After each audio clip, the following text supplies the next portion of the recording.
communication, you lose so many aspects. So I think it has beautiful, hopeful realities, and it has very difficult ones, and it is super complex.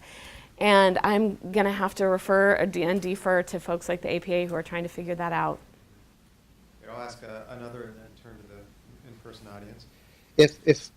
If governmental organizations like the FDA and the FTC exist to protect us against bad things we might eat and bad things we might be susceptible to buy or advertising practices, when are we going to have some sort of a federal technology association or something to, or do you see that happening? Where do you?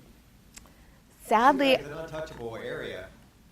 Sadly, I do not see that happening. In fact, I see the opposite happening. So, for instance, in the U.S., probably many of you have noticed in theaters, there used to be, before a movie, you would see a preview for another movie.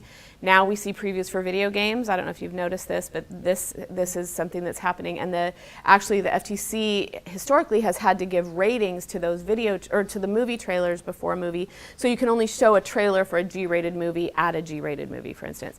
The video game lobby has somehow made it such that they don't have to comply with those same green band trailers. So you can show a very violent or very adult game trailer before a children's movie. And so I actually see the opposite happening in terms of right now.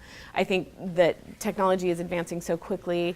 Most corporations now have neuromarketing departments that are actually using real-time brain scans while individuals are watching ads to try to, lengthen the parts of the ad that excite the desire parts of the brain and shorten the parts of the ad that excite the rational, decision-making parts of the brain. So I think at this point, I see it going the opposite direction, and I hope that we will have some care, but until then, I just am deeply inspired to start my own little mini movement and hope that we can all do the work that isn't happening for us. I was just wondering, you've given us a bounty of important information, excuse me, but what would you say is maybe one or two of the most important implications for clinicians?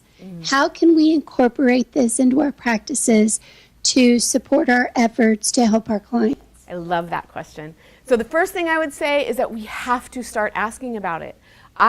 When I encounter therapists, I have yet to encounter very many therapists that are asking in intake or in ongoing ways about the space that their clients are spending 12 and a half hours a day in.